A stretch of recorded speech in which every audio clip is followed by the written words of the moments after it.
Welcome to another Fear Street review. Today, we're reviewing Werewolves Within, which is out in theaters now, and it hits video on demand on July 2nd.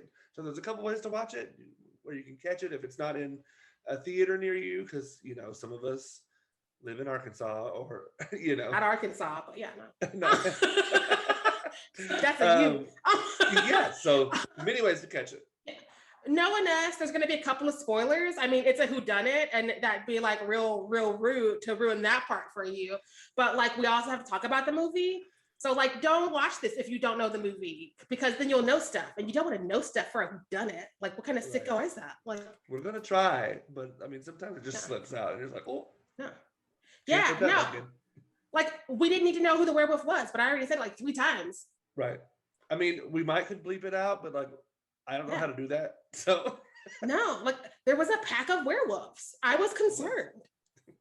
So in Werewolves Within, after a proposed pipeline creates divisions within a small town of Beaverfield, and a snowstorm traps its residents together inside the local inn, newly arrived forest ranger Finn and postal worker Cecily must try to keep the peace and uncover the truth behind a mysterious creature that has begun terrorizing the community. I never do trailers, as we know. I share them on our social media, and I don't know what's happening, as people who try to talk to me about them know, because I'm like, oh, did that happen? Cool. So I lived because I knew nothing. Nothing could be ruined for me, because all I knew was Sam Richardson was going to be here, Andy Kruger was going to be here, Mishna Wolff wrote it, and Josh Ruben directed it. So I was like, can't put together a plot from that. And I went in knowing nothing, and it was fun, and it was free, and it was just, I was in love with the cast, because there's so many people in there that I didn't know were there. Yeah. No, this cast was incredible. Great ensemble work. Everyone at every moment of every shot was connected. The intention was there. Shout out to my man Cheyenne Jackson. Was really funny. And his partner, which I'm not familiar with that actor's name, but he was also really funny. Those were probably my favorite two, clearly, because who do I identify with? But it was the acting. Harvey, he played Joaquin. Joaquin, yes. With an M. And Cheyenne Jackson was just Cheyenne. I couldn't remember his character name either, but it was Cheyenne. I knew it. He played Devin. Yeah. No, so I watched it the first time, and I was like, this was fun. And I went back the second time because I have to take notes. That's what we do here. And so I was able to like stop focusing on what's happening in the forefront and just like seeing all of the actors in the background playing with each other and keeping the busy work and like creating these relationships that we weren't always necessarily seeing. Because like we come from theater, and so you know what it's like in a rehearsal where the people who don't have lines are just furniture all of a sudden. And so I looked for that so I could be like, how dare you? But like people were like working. There was nobody was just like sitting there being like waiting for my line. There was stories happening. Consistent, and every character was specific. Every choice was, I knew, because they were all kind of archetypes, but it didn't feel they were grounded. It did, but it didn't feel one-dimensional. They still felt like fully realized humans. They just fit. They just happened to fit inside of this caricature, stereotype kind of situation. They were so grounded, which made them a lot more realistic than we normally get from a classic whodunit.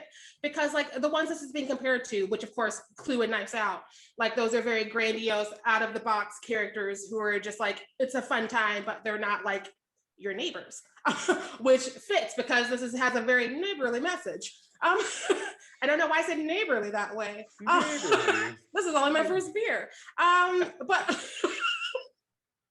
all of the characters had very specific tics and traits. And again, the relationships, even when we weren't like focused on them, just like seeing things in the background, you're like, oh, that's how so-and-so interacts with so-and-so. This is how so-and-so is acting with people when they're not on, but when nobody's looking at them. And so like, it's a good time, and it's very rewatchable for those reasons. Yeah. I just felt like the whole group knew where they fit in the ensemble, which is also a thing that a lot of movies and theater struggles with, especially when you have an ensemble piece, because everybody's like, I don't know who I am. But they were all like, this is my part of the group, and this is how I can like better serve the group, and here's how I can assist so and so. And so there's just so many fun bits happening. I can't stress enough to rewatch it again for just the background stuff, because it's hard, because you're like, Sam Richardson, this is happening, oh my god, and then you're like, but also back there in that corner this is definitely one that I would want to like buy the Blu-ray of, also for rewatchability, but also all the special features. I'm sure there'll be some fun ones. Oh yeah. But yeah, no, everyone knew when to take their moment and when to not have their moment, and I think that really helped the ensemble feel, because everyone was supporting each other, and there wasn't someone trying to steal the spotlight. If I did sports, I would use sports metaphors, because it was very much that for a team that is successful, because you don't just like shoot all the shots, you like pass that ball or whatever you do with that ball to get it down the thing. Yeah. Great, stop talking about balls. We all got hobbies in Beaverfield.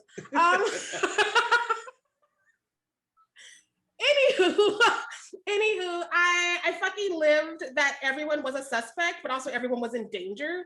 Because again, in your typical whodunit, you have this like tight-knit cluster and nothing can ever happen to them. And that is not the case here.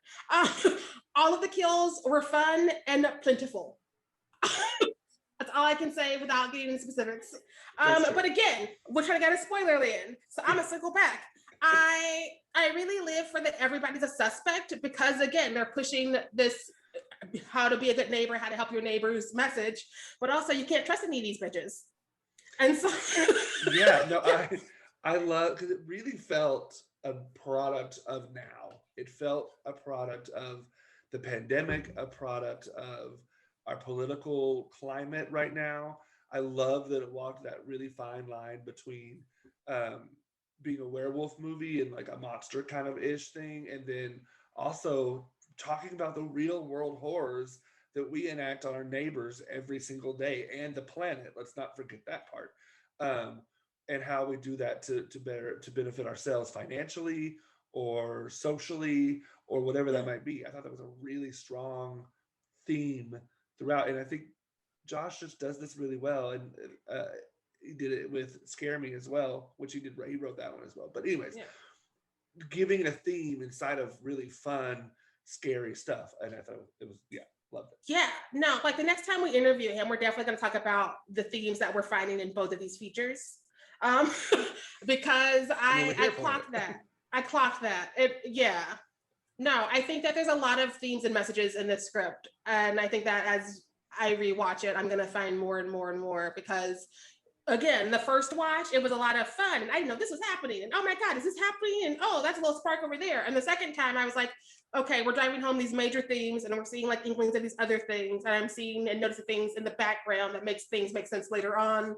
And so like again, when it's a whodunit, there's just so many strings. It's a very, very weird web to get a whodunit to succeed, and everything has to be focused. And like everything was like, everyone understood the assignment, starting with the person who wrote it, Mishna Wolff, like understood this whole genre, understood, I assume this video game. I've never played this video game, but I felt like I want to play it now, even though I did some research and it's not the same as this. And so I'm gonna probably do it anyways, but I'm coming down and lowering my expectations, but it's fine. But everybody starting with Mishna understood what the assignment was, and they did it. And that's all the way down to the person who picked the font for the damned posters. Yeah. Like, I never felt like for a second nobody understood the world we were creating, and nobody didn't know how to play in it or what their job was within it. And I also want to give her a shout out, the writer, because this is we talk about this a lot, about how men, specifically straight men, typically will write women, and I think every woman in this movie had substance, had a purpose, and was fully developed. And I thought that was really nice. I mean, even down to like the doctor, who we don't see that often, but when we see her, it's really funny, number one. And she knew how to do that and make it funny. Like sometimes I feel like writers think that if this character has to be funny, they have to be one-dimensional. And I'm like, no, they can be fully developed and fully realized and still be hysterical, like every single character in this film. All of them. Yes. Yeah, I love all of the characters, even the ones I love to hate. Yes. Which again, it's hard to do, but like, because again, the whodunit lives for the cluster, you know, like Clue, you have like your 6 characters, and these are the ones that are gonna like make it through. And we know some of them are real shady and we can't trust them, and you love them for it. But like this one, it's like you have your cluster, but they're in danger, girl. Also, they might be a werewolf. And so I don't know. It was a very delightful movie. I don't know another word to describe it. It's delightful. It was a very nice palate cleanser after a lot of what has been happening in life and the world, and film, because we've seen some stuff that was new. That we've seen some choices. Need to have some conversations. Yeah. And I don't know if they were the right choices all the time, but they were made. And that's why we needed a good palate cleanser like this. I'm going to stay in Beaverfield. I'm going to let y'all have some of these other movies because I'm tired. Yeah. That's in Rawhead. Anyway. Why you got to bring him into this? He's in everything, you know? He's our new mascot. I'm mad. So mad. All right. Yeah, so let's talk about without talking about it, because no spoilers, we're not doing spoilers. Let's talk about this twist ending situation. We know how I feel about a movie where I can't figure it out for the right reasons. And this is one of those movies where like it makes sense, but I couldn't, because I started doubting myself. Because again, everyone is in danger and everyone is a suspect, and it's done well. It's not done in the he's a suspect, nudge, nudge, wink, wink. It's like, no, it could be anybody. It could be me. It could be my cat, Louise. It could be anybody. So I loved it. I will say that I suspected at one point, I know at multiple points, I was like, I'm watching you, got my eyes on you. But then it really did a good way of giving you those, like, in a way, I hate that we're referencing so many other movies, but it helps in the way that, like, the first time you watch Scream, there's so many things that like kind of divert, well, maybe it's not that person, even though you're like, but I kind of know it could be this. Or in this movie, at one point, I was even questioning, is there a werewolf? Maybe there is no werewolf, and who knows what's happening. It plays with you. It plays with you like a video game, like a good survival horror video game in the early aughts. Even though I'm a precious young baby, I might have played some of those games. And they play with you because you're like, what is real? What is not real? Wait, is this not the assignment? And so like you can't trust yourself, you can't trust your narrator, you can't trust anybody. And I love for that, especially when it's a fun ride and not just like chaos for chaos's sake. Like it felt like controlled chaos, if that makes sense, because I was like, I can't figure out what's going on, but I'm having a good time and it's building to something, as opposed to some of the movies we've seen where it's like, what is this? Is this a horse noun? Okay, we just do horses now. Cool. Spoilers. Gotta cut that shit out now. I'll cut it out. Yeah, we're gonna come back. It's gonna go from a point to me going, cut that shit out. And people are gonna be like, what just happened? Watch the movie, you'll find out. No, I trusted no one because everyone was made to look suspect. Like everyone, even people who you're like, are they even going to be important? It's like, yes, they are important, and they might have done it, or they might be a victim. Buckle up. And so like but again, I just want to say everything in every frame, every word, every mood fit, and it understood the assignment. Nothing was just there for the sake of being there.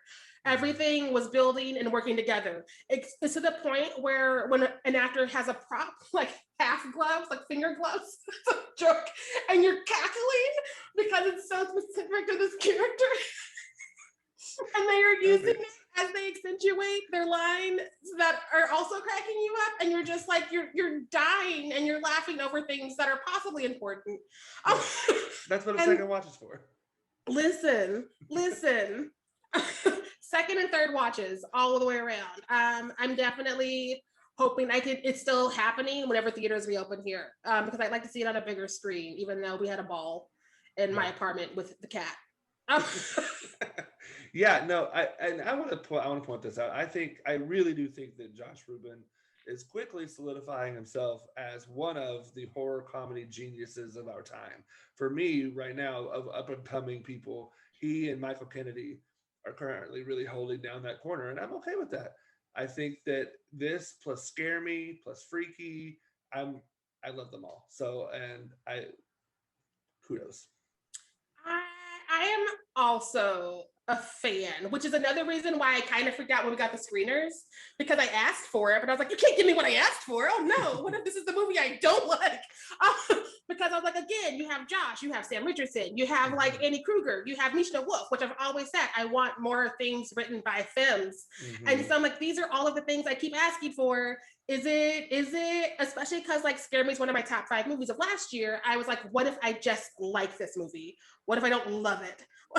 And so I sat on the screener for a couple of days, which is not like me, as we know. I'm like, I synced it. We got to record it while I remember it. Let's go, Trent. Let's go. But this one, I was like, oh no, what if? And I went to a very dark place, and then I moved to a different state, and then I was able to everything opened up, and the world was a beautiful place again. It was, and I was like, yay, I love it. Wins for me. So yeah. All right. Well, I think we already know the answer to this, but is it a yay or a nay, Sheree? I mean, it's a hell yay. I've been telling everyone to catch it left and right since I watched the screener the first time.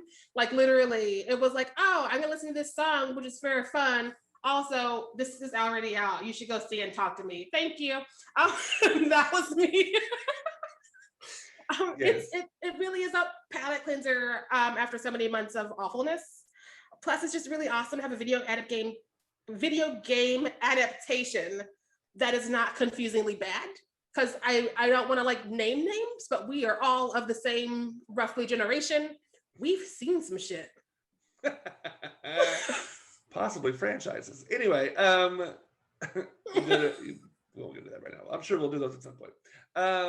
Yeah, again, same for me. It's definitely a yay. Everything is working in this film. The writing, the performances, the direction, the set, the costumes, the lighting, the soundtrack. I want the soundtrack. Send it to me, please. Yes.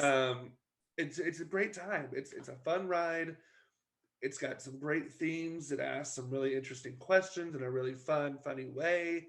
And it's scary. It's got some decent scares in it. I think that, and this is one, honestly, I think anyone can watch and enjoy. I'm not sure what it's rated, but I think it's a whole family. If your family can watch horror films, I say sit them down and watch this movie. I believe it's rated R, and I think it's because of some of the kills. Because like, again, all of the kills are fun. That's all I'm gonna say, because I feel like anything else will ruin so many of them. All of the kills are really fun and are done very, very well, because again, everybody understood the assignment. This was not a group project where people didn't show up. They were all like, no, my name is on this. Yeah, I would like it to be right. Yeah, there is some gore, there is some language, but there's I would say a 12 and up can watch this film. I would watch it when I was 12 years old. I think that's not a good thing. I don't know. I watched a lot of things. As we know, Freddy Krueger was one of my imaginary friends as a small child, so I don't know if I'm the good barometer. Thanks. I'm just going to let y'all deal with it. No. If you take your children to see it, report back to us. Let us know. Let us know. And know that we're not going to judge you for it, okay? No. Okay. I would judge you if you didn't try. Boom. So double yays. This might be our biggest agreement in Fear Street reviews so far. Have we ever agreed on something aside from things we could not like? Yes, we've agreed to not like something. I don't think we've agreed yet. We're like, that was bad. Yes.